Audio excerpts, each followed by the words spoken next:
Hello and welcome to Reviews.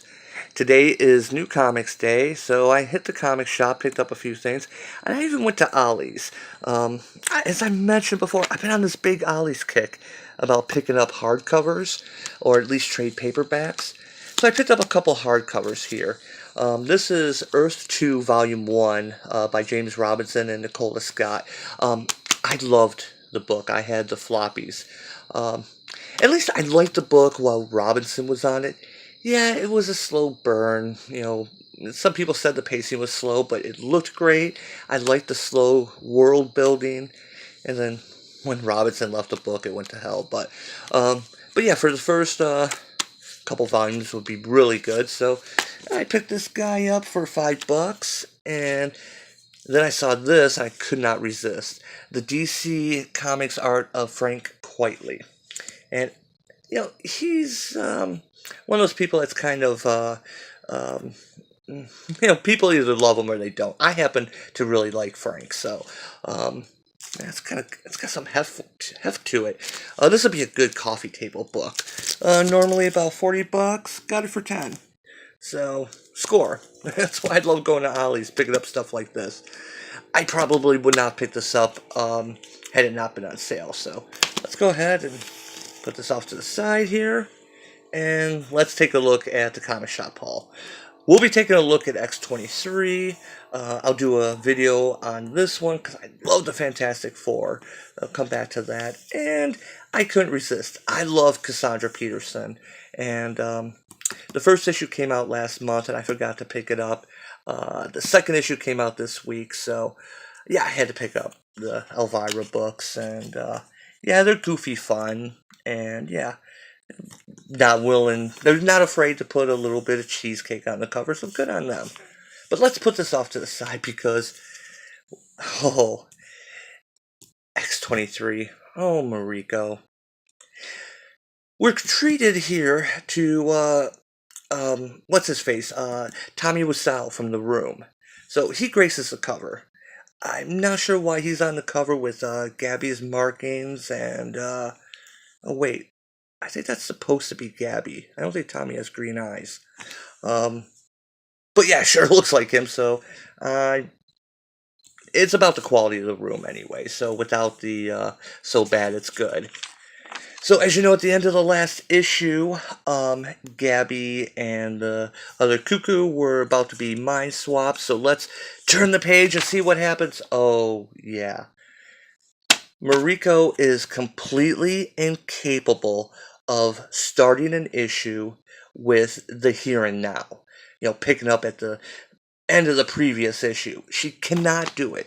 Normally, she does flashbacks. No, and this time, she's doing this thing where it's inside Laura's head, where it's a Stepford Cuckoo version of the Brady Bunch. And, if you're going to do a parody of the Brady Bunch song, get the meter right. They are clones of Emma Frost, they are telepaths. Yeah, I'm not going to sing this because my singing makes the deaf cry. But if you're going to do it, have the meter.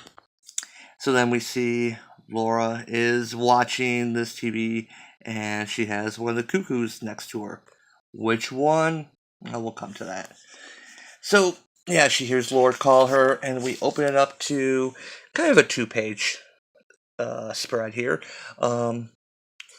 Laura's being called. She's yelling for Gabby as the mind swap is in progress. And looking through this, I thought there was Geefus on the issue, but no, it's just the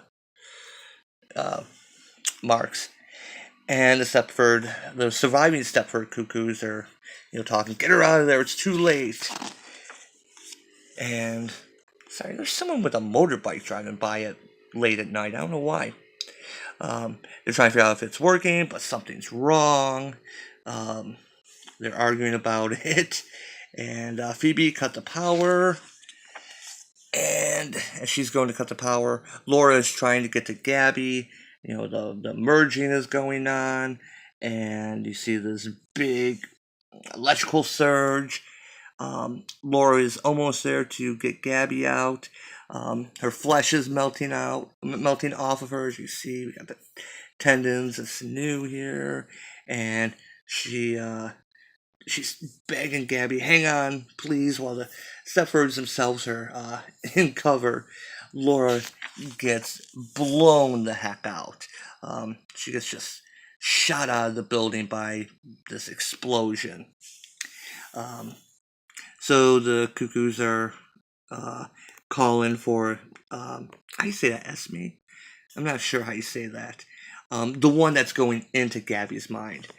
And here is her Kentucky Fried body, but Gabby says, "My sisters." And she suddenly becomes goth. I'm back. Okay, and she's got all this electrical bukkake coming off of her, even though it was really dark in there. So she starts giggling like an idiot. They ask her how she feels. "Ugly. Where are my clothes?" Mindy get her clothes, but she says ugly, but invincible. And that's a neat thing, because Gabby is a clone of Wolverine, but she's like, what? I think I said before she's like 14, but I think she's only supposed to be like somewhere between 8 and 10, maybe. She's supposed to be really young, but the thought of someone with Wolverine's powers that's not a complete idiot, is kind of scary when they don't have a moral code. So, yeah, I'll skip these pages. Because I'm like halfway through the book already. And I'll skip these because it's really just Laura laying out in the field trying to heal herself. She is torn up. Half her face is melted off. And it's just 2 pages of her getting up, skin, face, trying to get everything to grow back. So we come back and they get the Esme, whatever, the other sister, they get her clothes for her. But she's in an all black outfit they happen to have at the ready. Much better. What kind of mutant walks around in pajamas? Now, where is Laura? Like that face. I think she was killed in the blast. If you imagine all of them talking with that Valley Girl vocal fry, again, I won't imitate it, but that's pretty much how I imagine them to talk. "Oh, you think, Mindy? Find out. Why me? Just go." Poor Mindy. So, Laura's trying to figure out where she's at, and she hears this telepathic Laura scream that just completely takes her down. And, she's being called to, "Laura, hear me." Mindy's going out, "Dorks." And, Esme, however you say her name, she's talking how she's had a lot of time to think. And, about what makes us weak and what makes us strong. The flaws in our design. And here's one of my problems with art these days. They're not laying out panels very well. I mean, it's hard to tell what is going on in this panel. I kind of like the art in this issue. Who's the artist? Cabal. But this, you're trying to squeeze so much into this tiny little space here, which of course she's touching her old body and it's crumbling. You see the part of the skull here, but now there's a train going by. Wow. A lot of noises tonight. Sorry about that. So yeah, they're trying to put too much into this one panel. And it's not working out very well. So Mindy is out looking for Laura. "Hey, here, Laura, where are you?" So stupid. Oh, apparently Mindy knows about the book she's in.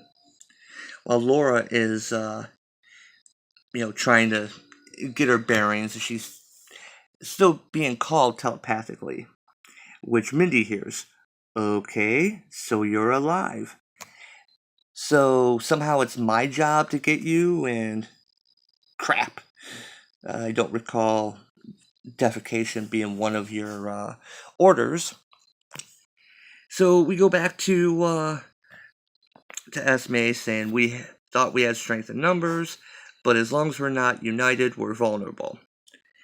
We can be strong now, stronger than we've ever been, stronger than I've ever been." As long as we are one, you will share my strength, but I will no longer tolerate weaknesses.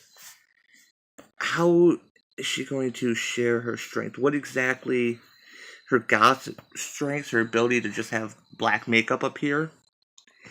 But they say, she's right. Mindy has doubts. She's afraid. So Laura is still sitting out in the woods, trying to get this together, as she's being telepathically called. Laura, you must hear me. And now we cut back to that room. The room. See, Tommy?